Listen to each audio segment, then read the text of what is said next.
اپنی اولاد اگر سامنے ہے تو ان کو دیکھ کر اپنے دماغوں پر زور ڈال کر سوچو کہ غازہ میں خون ریزی ہو رہی ہے، غازہ میں نسل کشی ہو رہی ہے، غازہ میں میڈیا نے رپورٹ کیا کہ 6 دن کے اندر 6000 بام زائنسٹ طاقتیں برسائی ہیں۔ اسرائیل غازہ میں ایک چھوٹی سی جگہ ہے، غازہ 20-21 لاکھ کی، 6 دن میں 6000 بام غازہ پر گرائے گئے ہیں۔ اور وہی جب آئیسس سے مقابلہ کر رہے تھے پورے ممالک، یہ پورا آئیسس کوئلیشن کے نام سے تھا، تو وہ لوگ 1 مہینے میں 2500 بم آئیسس پر گرائے تھے، اور غازہ میں 6 دن میں 6000 بم گرائے گئے۔ آپ اندازہ لگاؤ اگر یہاں پر کوئی 10 منٹ تک صرف پٹاخے پھوٹنا شروع کر دے گا تو آپ 2-3 منٹ کے بعد بولیں گے کہ بھائی بڑی بے چینی ہو رہی ہے، بس کرو، سوچو تھوڑی دیر کے لیے کہ 6 دن میں 6000 بم یہ ظالم اسرائیلی حکومت غازہ پر برساتی ہے۔ 6 دن میں 21 لاکھ کی آبادی ہے، 10 لاکھ لوگ بے گھر ہو چکے ہیں، 10 لاکھ لوگ بے گھر ہو چکے ہیں، اور وہ ظالم حکومت کہہ رہی ہے کہ تم اب نارتھ غازہ سے ساؤتھ غازہ کی طرف چلے جاؤ۔ لوگ بسوں میں جا رہے تھے تو کل بسوں پر بم ڈال دیا گیا۔ آج معلوم ہوا، اخبارات اور میڈیا کہتا ہے کہ غازہ میں 1537 فلسطینیوں کی جانیں چلی گئی، جس میں 500 بچے تھے، 275 خواتین ہیں، 6612 زخمی ہیں۔ یہ صرف 6 دن کی بات کر رہا ہوں میں آپ سے، اور یہ دنیا جو بڑی ہیومن رائٹس کی بات کرتی ہے، یہ دنیا جو بڑے فنڈامنٹل رائٹس کی بات کرتی ہے، حقوق کی بات کرتی ہے، آج یہ بڑے بڑے ممالک آج خاموش بیٹھے ہیں، گونگے ہو چکے ہیں، اندھے بن چکے ہیں، بہرے بن چکے ہیں، کہ جس سرزمین کے پاس کچھ نہیں ہے، آج آپ نے وہاں پر 6 دن میں 6000 بم برسائے، 1537 لوگوں کی جانیں چلی گئیں، 500 معصوم بچے، 275 خواتین کی موت، اور 6612 لوگ زخمی ہے۔ پینے کا پانی نہیں ہے 20 لاکھ لوگوں کے پاس۔ اگر آپ کے پاس 2 دن پانی خراب آیا تو آپ 25 فون کرتے اپنے سیاسی نمائندوں کو، مجلس کے ذمہ داروں کو، کہ آ کے دیکھو ذرا پانی پی کے بتاؤ۔ پینے کو پانی نہیں ہے میرے بھائی، کھانے کو کھانا نہیں ہے غازہ کے لوگوں کے پاس، اسپتال میں دوائیں ختم ہو چکی ہیں، آکسیجن تو دور کی بات۔ اور یہ ظالم، یہ زائنسٹ لوگ کہتی ہیں غازہ کے لوگوں سے کہ تم نارتھ غازہ سے نکل کر ساؤتھ غازہ میں چلے جاؤ۔ پوری بلڈنگیں برباد، بے گھر ہو چکے ہیں۔ ہم نظارے دیکھ رہے ہیں کہ 10-11 سال کا بچہ زخمی ہے، باپ زخمی ہے، بجائے باپ اپنے بیٹے کو ہمت دلائے، 12 سال کا بچہ کہہ رہا ہے کہ ابا رونا بند کرو، میں اچھا ہوں۔ بلڈنگ گری ہوئی ہے، بلڈنگ کے ملبے سے لاشیں نکل رہی ہے، معصوم بچوں کو نکالا جا رہا ہے، مگر دنیا خاموش ہے۔ دنیا خاموش ہے، جو بڑی بڑی باتیں کرتے ہیں یہ دولت مند ممالک، کیونکہ مرنے والا فلسطینی ہے۔ یقیناً جو تشدد ہوگا، وائلنس ہوگا، ہم کنڈیم کرتے اس کو، چاہے کوئی بھی کرو، وائلنس راستہ نہیں ہے، مگر یہ بتاؤ یہ کون سے وائلنس ہے؟ یہ تو نسل کشی ہے، یہ تو آپ ان کو ختم کر رہے ہیں، آپ ان کو بالکل ختم، صوفِ ہستی سے مٹانا چاہتے ہیں، جس کو انگریزی میں کہتے ہیں ایتھنک کلینسنگ ہو رہا ہے فلسطینیوں کا۔ آپ میں بتانا چاہوں گا آپ کو کہ 2016 سال سے غازہ میں محاصرہ ہے، 16 سال سے۔ کوئی باہر جانا ہے تو اس کو پرمیشن کوئی اندر آنا ہے تو اس کو اجازت لینا پڑتا ہے. آپ نے دیکھا نا کووڈ میں کیا ہوا تھا. کووڈ میں کیا ہوا تھا کہ کووڈ میں بغیر پاس کے نہیں کوئی نہیں نکل سکتا تھا. 16 سال سے فلسطینیوں کو اس طرح کا برتاؤ کیا جا رہا ہے. پینے کا پانی نہیں ہے, لائٹ ان کی بند کر دی گئی کیونکہ اسرائیل کے پاس سے بجلی آتی ہے. 16 سال سے محاصرے میں ہے. ارے سمندر ہے, مچھلی نہیں پکڑنے دیتے یہ زائنسٹ لوگ. اور اس 21 لاکھ میں 50% آبادی 18 سال کی 20 سال کے نوجوانوں کی ہے. اور آپ کو جان کر تکلیف ہوگی کہ 2008 سے 6407 فلسطینیوں کو زائنسٹ لوگ مار دیے, جس میں سے 18 سال کے کم عمر 1437 بچے تھے. اور اب اسرائیل ایک فاسفورس چیز آتی اس کا بم گرا رہا ہے. یعنی جب وہ گرتا ہے تو بلڈنگ کو پگھلا دیتا ہے, اگر جسم پر گرتا ہے تو چمڑی سے ہڈی کو گلا دیتا ہے. یہ ظلم غازہ کے لوگوں پر کیا جا رہا ہے.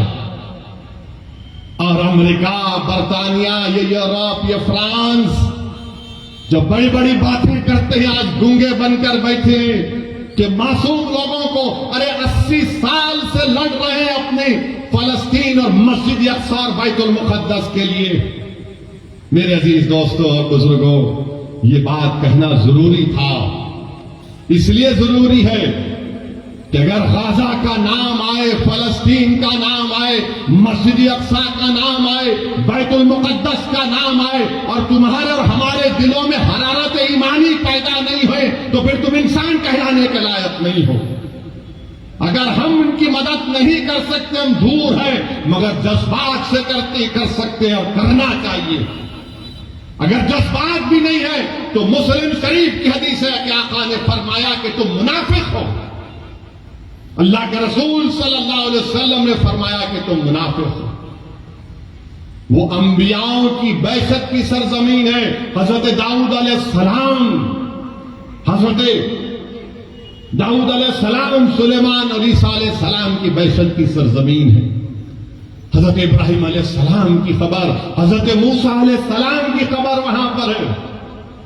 میرے عزیز دوستوں اور بزرگوں, کعبۃ اللہ کو طوفان نوح کے بعد اللہ کے حکم پر حضرت ابراہیم علیہ السلام نے کعبۃ اللہ کو بنایا, اور 40 سال کے بعد اللہ کے حکم کے بعد مسجد اقصی کو حضرت سلیمان علیہ السلام نے بنایا. اور دنیا کو ہم بتانا پڑے گا کہ ہمارا رشتہ فلسطین سے, غزہ سے, مسجد اقصی سے, بیت المقدس سے کیا ہے. جب تک قرآن میں وہ آیات ہے کہ اسریٰ بعبدہ, جب تک قرآن میں یہ سورہ رہے گا, صبح قیامت تک ہمارا رشتہ فلسطین اور غزہ سے رہے گا.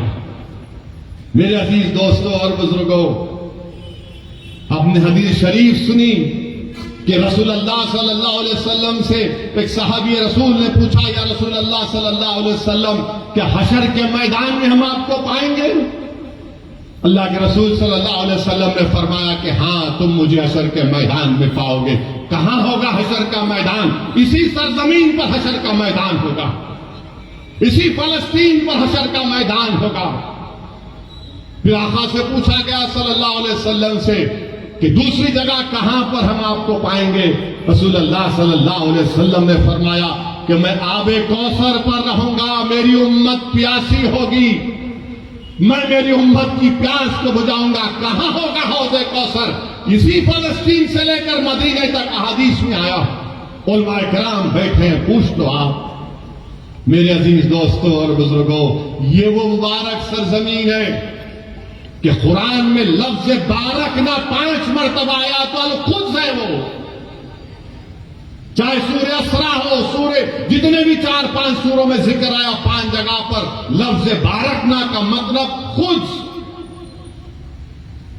اللہ کے رسول صلی اللہ علیہ وسلم نے فرمایا کہ بڑی خوب جگہ ہے, یہ بڑی خوب جگہ ہے. تو صحابہ نے پوچھا رسول اللہ علیہ وسلم کیوں؟ تو رسول اللہ علیہ وسلم فرمایا کہ یہاں پر فرشتے اپنے پر بچھا کر بیٹھتے ہیں. یہاں پر فرشتے اپنے پار بچھا کر بیٹھتے ہیں. رسول اللہ صلی اللہ علیہ وسلم نے فرمایا کہ میزان لگے گا, یہ حساب کتاب کی جگہ ہے. میرے عزیز دوستوں اور بزرگوں, امام احمد نے یہ حدیث شریف لکھی اپنے مسند میں کہ اللہ کے رسول صلی اللہ علیہ وسلم نے فرمایا کہ میری امت میں گروہ رہے گا جو صبح قیامت تک حق کی طرفداری کرے گا, جو صبح قیامت تک حق کی طرفداری کرے گا, باطل طاقتوں سے مقابلہ کرتا رہے گا. ان کے پاس دولت نہیں ہوگی مگر حق کی طرفداری کرتے رہیں گے کہ قیامت بھی آ جائے گی. تو صحابہ کرام نے پوچھا ہے رسول اللہ وہ کون سی جگہ ہوگی؟ تو آقا دو عالم صلی اللہ علیہ وسلم نے فرمایا القدس القدس القدس. میرے عزیز دوستوں اور بزرگوں, اسی لیے ہم کو اپنے سینوں میں غازہ کے عوام کی تکلیف کو محسوس کرنی چاہیے. وہ جو 500 بچے مرے, تکلیف کو محسوس کرو. وہ تمہاری اولاد تو نہیں ہے, مگر سوچو اگر تمہاری اولاد مر جاتی. سوچو تھوڑی دیر کے لیے وہ کووڈ میں جب ہم لاشوں کو اٹھا اٹھا کر ڈر ڈر کر لے کر جا رہے تھے. سوچو تھوڑی دیر کے لیے 1 سال 2 سال نہیں 70 سال سے یہ مجاہد, یہ غیور قوم اگر پوری دنیا میں حق کی سربلندی کے لیے اور باطل کی شکست کے لیے اگر کسی سرزمین پر مبارک روحوں کا خون گرائے تو مسئلہ فلسطین پہ گرا. مسجد اقصی بیت المقدس کے لیے خون بہایا جا رہا ہے. میں سلام کرتا ہوں ان ماؤں کو جنہوں نے بہادر بچوں کو پیدا کیا جو زائرس لوگوں کی گولیوں کا نشان بن رہے ہیں, جو بموں سے ان کی موت ہو رہی ہے. مگر دنیا یہ جان لے کہ جب تک ہم زندہ ہیں دنیا زندہ ہے, جب ہم نہیں تو دنیا بھی نہیں. یاد رکھو, موت سے ڈرنے والے ہم نہیں.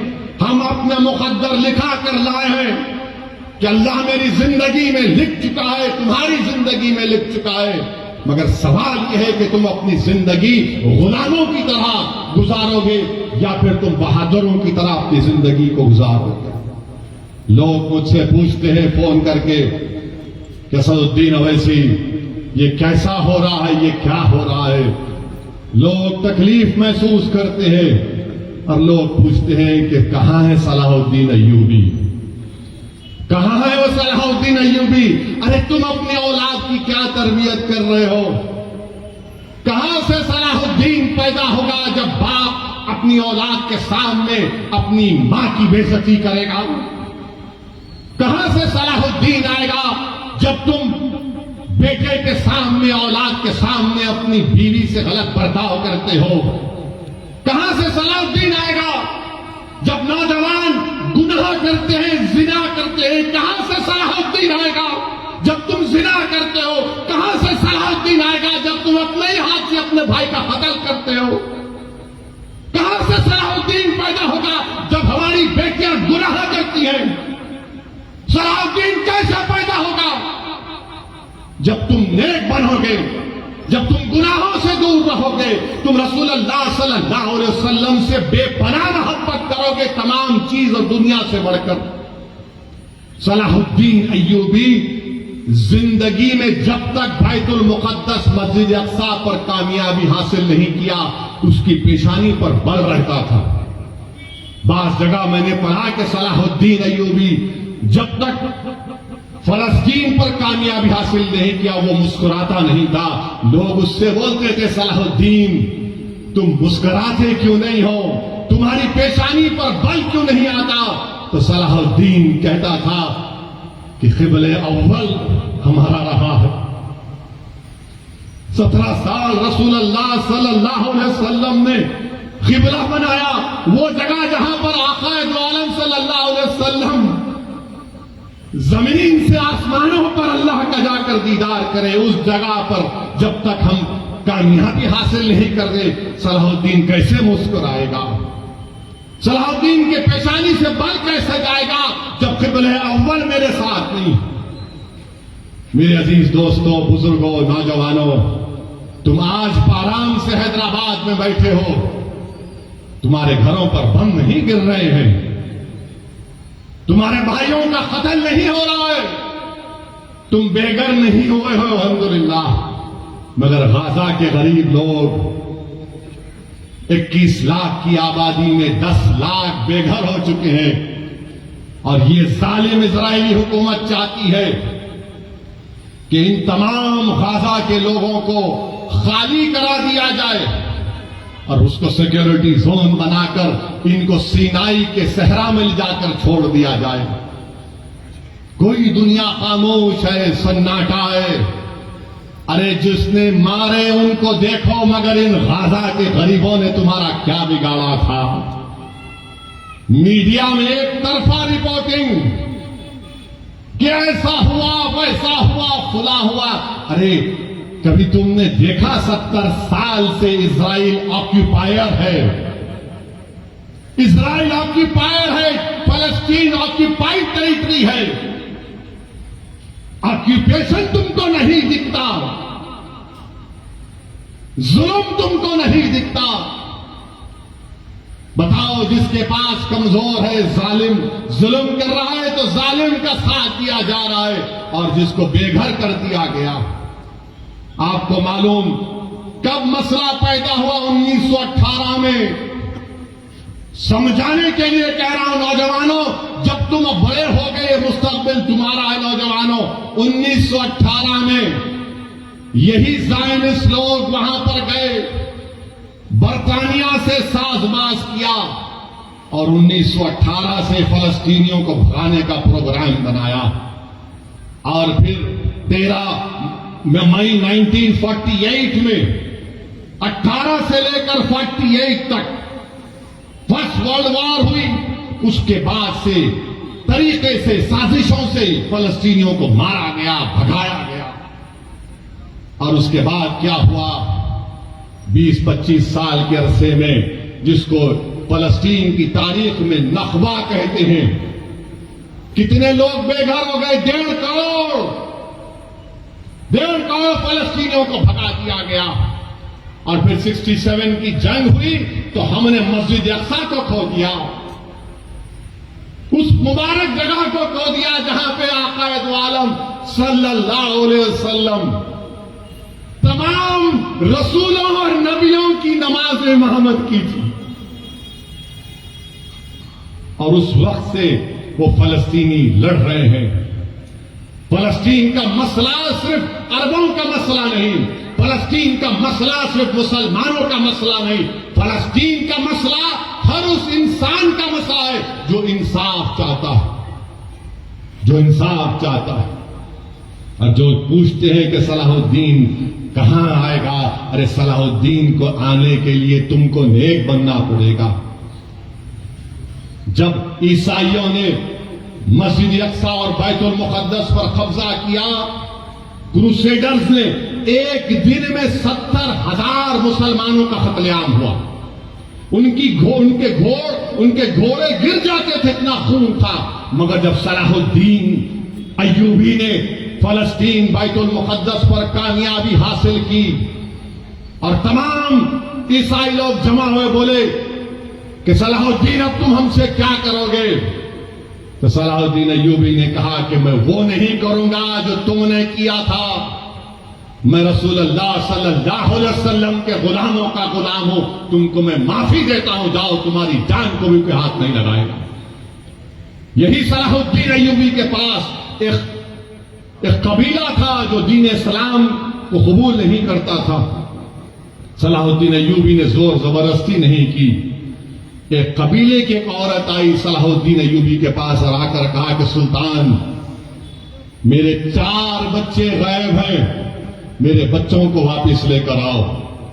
صلاح الدین ایوبی فاتح فلسطین، فاتح بیت المقدس اٹھتا ہے، اپنے جسم پر زفرہ پہنتا ہے، تلوار اٹھاتا ہے۔ وہ عورت خاتون کہتی ہے کہاں جا رہے سلطان؟ تو کہا تیرے بچوں کو تلاش کرنے جا رہا ہوں۔ وہ حیران ہو کر پوچھتی آپ جائیں گے میرے بچوں کے لیے؟ بولے ہاں تیرے بچے معصوم ہیں۔ فجر کو نکلتا صلاح الدین ایوبی، ظہر ہو جاتی، ظہر سے اثر کے قریب جب صلاح الدین ایوبی ان بچوں کو دیکھتا ہے، بچے ڈرے ہوئے ہیں، سہمے ہوئے ہیں، ان کو گود میں اٹھا کر اپنی ماں کے پاس جب لے کر آتا ہے تو بچے اس میں سے جو بڑا عمر کا بچہ تھا 13-14 سال کا، وہ فرط مسرت میں اپنی ماں کی طرف دوڑتا ہے کہ اماں اماں.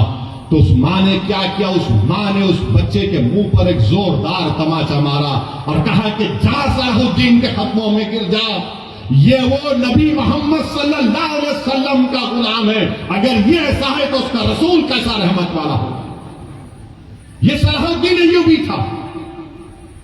میرے عزیز دوستوں اور بزرگوں، نوجوانوں، اسی لیے کہہ رہا ہوں کہ تم کو نیک بننا پڑے گا. اور یاد رکھو اس بات کو، جب ترکوں کی حکومت تھی، سلطنت عثمانیہ کی حکومت تھی، تمہارا خیال یہ ہے کہ تمہارا مزاج یہ ہے کہ تم اپنے فونوں پر، ٹی وی پر ارطغرل دیکھ کر خوش ہو جاتے، تم عثمان کا سیریل دیکھ کر خوش ہو جاتے. مگر کیا تم کو معلوم کہ جب تک 400 سال ترکوں کی حکومت تھی، مسجد اقصی ہمارے پاس تھی، مگر جب ترکوں سے اقتدار، اتحاد جب کمزور ہوا، قبیلوں کی بنیاد پر، عصبیت کی بنیاد پر جب اتحاد پارا پارا ہو گیا، تو سب سے پہلی چیز جو ہمارے ہاتھ سے چلے گئی وہ مسجد اقصی اور بیت المقدس ہمارے ہاتھ سے چلا گیا. اسی لیے میرے عزیز دوستوں اور بزرگوں، اتحاد کو مضبوط رکھو. یاد رکھو، تم کو ہم تمام، مجھ سے تم کو نفرت ہوگی، مگر میری اور تمہاری خواہشوں سے زیادہ اور اہمیت کا کام اتحاد. اسد الدین اویسی یقیناً کمزور ہے، مگر یاد رکھو یہ اتحاد تمہارے لیے اور میرے لیے، آنے والی نسلوں کے لیے ضروری ہے. ہم نے اتحاد کو کھویا تو مسجد اقصی نکل گئی ہمارے ہاتھ سے، مسجد اقصی ہمارے ہاتھ سے نکل گئی. تو اتحاد کو مضبوط رکھو. بزرگوں، نوجوانوں، میری عزتدار ماں اور بہنوں، اس گناہگار کی گزارش یہی ہے کہ اپنے اتحاد کو مضبوط رکھو. تمہارا اتحاد کمزور ہوگا تو یہ تاریخ تم کو بتا رہی ہے کہ ہم نے کیا کھویا. ہم نے قبلے اول کو کھو دیا. مگر لاکھوں سلام وہ غازہ کے بہادروں پر، جو غازہ کے بہادروں پر، جو آج بھی لڑ رہے ہیں، کل بھی لڑیں گے. مگر ہم ہمارے وزیر اعظم سے کہنا چاہیں گے کہ مودی جی روکو جو غازہ میں ظلم ہو رہا ہے فلسطینیوں پر. آپ نے کہا کہ India stands in solidarity with the Palestinian people, تو سالیڈیرٹی دکھاؤ. روکو ان لوگوں کو. 21 لاکھ میں سے 10 لاکھ لوگ بے گھر ہو چکے ہیں. وہ شیطان نتنیاہو ظالم ہے، وار کرمنل ہے، وہ جو ڈھکیل رہا ہے فلسطینیوں کو، ڈھکیل رہا ہے کہ گھروں کو برباد، 6000 بم گرائے گئے. ہم بھارت کے وزیر اعظم کو بتانا چاہ رہے کہ مہاتما گاندھی نے کیا کہا تھا. گاندھی نے کہا تھا کہ یہ فلسطین عربوں کا ہے، جس طرح انگریزوں کے لیے برطانیہ ہے، فرینچ کے لیے فرانس ہے، یہ عربوں کی زمین ہے، یہ عربوں کی زمین ہے، گاندھی نے کہا تھا. مگر افسوس کی بات یہ ہے کہ آج ہماری حکومت خاموش بیٹھی ہوئی ہے. کیوں خاموش بیٹھی ہوئی ہے؟ اگر ہم پوری دنیا میں سپر پاور بننا چاہتے ہیں، اگر ہم اقوام متحدہ کی سیکورٹی کونسل میں ممبرشپ چاہتے ہیں ووٹنگ رائٹ کے ساتھ، تو پھر ہماری حکومت کو، ہمارے ملک کو یہ جو وار کرائمز اسرائیل کر رہا ہے اس کی مذمت کرنی چاہیے. جو فلسطینیوں کو غازہ سے نکالا جا رہا ہے ان کی مدد کرنی چاہیے، روکنا چاہیے. ارے ان کو پانی دو، دوا دو، لائٹ دو. یہ کون سا ظلم ہے کہ تم ان کو مار رہے ہو؟ بہترین سے بہترین ہتھیار امریکہ دے رہا ہے، ارے آپ ان پر ہتھیار برسا رہے ہیں. میرے عزیز دوستوں اور بزرگوں، ابھی ہمارے ملک کے چیف منسٹر نے کہہ دیا، کیا کہا انہوں نے کہ اگر کوئی فلسطین کا نام لے گا تو اس کو بک کر دو. سنو مکھیہ منتری، میں فلسطین کا جھنڈا ترنگے کے ساتھ لگا کے آیا. میں فلسطین کے لیے کھڑا ہوں اور کھڑا رہوں گا انشاءاللہ تعالی۔ فلسطین صرف مسلمانوں کا عربوں کا مسئلہ نہیں، فلسطین انسانیت کا مسئلہ ہے۔ اور ہم اس بابا مکھیہ منتری سے کہنا چاہیں گے، اگر آپ کو کیس بک کرنا ہے تو وزارت خارجہ NEA پر کیس بک کرنا پڑے گا۔ اگر کئی UP میں مودی جی آگے تو ان پر بھی کیس بک کرنا پڑے گا آپ کو۔ میرے عزیز دوستوں اور بزرگوں، میری آپ تمام سے گزارش ہے کہ اپنی دعاؤں میں ان غزہ کے مظلوموں کے لیے دعا کریے۔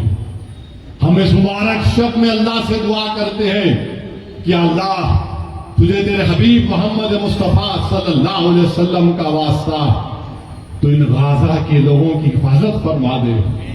اللہ ہم تجھ سے تیرے حبیب کا واسطہ دے کر بھیک مانگتے ہیں، یا اللہ ان کی جانوں اور مال کی حفاظت فرما، پروردگار ان کی غیب سے مدد فرما۔ یا اللہ تیرے حبیب کا ارشاد ہے کہ صبح قیامت تک ایک گروہ رہے گا جو حق کی طرفداری کرے گا۔ یا اللہ اس سرزمین پر جہاں پر حشر کا میدان ہوگا، یا اللہ اس سرزمین پر جہاں پر آب کوثر ہوگا، یا اللہ اس سرزمین پر جہاں پر میزان ہوگا، یا اللہ جس سرزمین پر پوروں کو تو اکٹھا کرے گا، پروردگار وہاں پر ظالم ظلم کر رہا ہے، یا اللہ مدد فرما غزہ کے لوگوں کی، اللہ غزہ کے لوگوں کی حفاظت فرما۔ پروردگار تجھے تیری رحمت کا واسطہ اللہ تو رحم فرما دے۔ اللہ تیرے آپ کے پاس 70 ماؤں کی محبت ہے، پروردگار جو ہزاروں کی تعداد میں لوگ مر رہے ہیں، جو بچے مر رہے ہیں، اللہ ان ماں باپ کو ہمت دے، اللہ ان کی حفاظت فرما۔ اللہ تیری پوری کائنات میں کوئی ایسا نہیں ہے جو ان غریبوں کی مدد کر سکے، مگر اللہ تو زمین و آسمان کا خالق ہے، تیرے خزانے میں کوئی کمی نہیں آئے گی۔ اللہ تو کن فیکون فرما دے پروردگار۔ اللہ ان کو کوئی کھانا نہیں دے رہا، اللہ تو رزاق ہے، ان کو رزق دے دے۔ اللہ کوئی ان کو پانی نہیں دے رہا تو آسمانوں سے بارش کو برسا دے۔ اللہ ان کے پاس دوا نہیں ہے تو شافی ہے، اللہ ان کی شفاعت فرما دے۔ پروردگار آج اس زمین پر جو لوگ حق کے لیے کام کر رہے ہیں ان کی مدد فرما۔ اللہ ظالموں کے ظلم سے چھٹکارا دلا دے، اللہ تشدد کو ختم کر دے۔ ہماری اللہ سے دعا ہے کہ اللہ نبی کریم صلی اللہ علیہ وسلم کے صدقے طفیل میں فلسطینیوں کی مدد فرما۔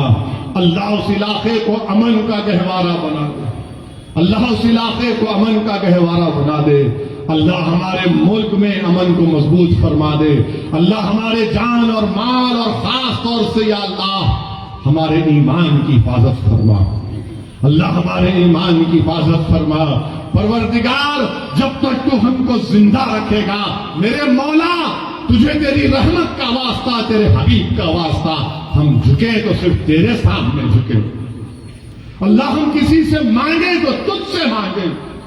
اللہ ہم کو شرک سے بچا لے، اللہ ہم کو شرک سے بچا لے۔ اللہ تو ہمارا رب ہے، ہمارے لیے کافی ہے۔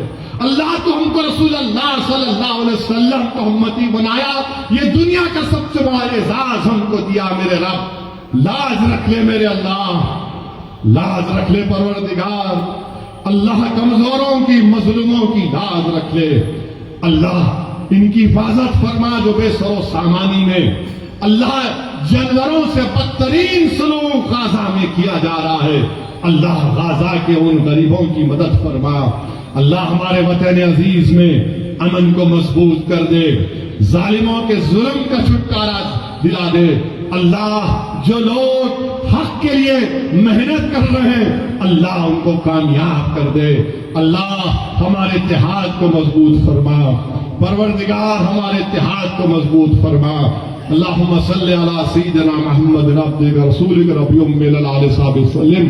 سبحان ربک رب العزت عما یصفون والسلام علی المرسلین والحمد للہ رب العالمین۔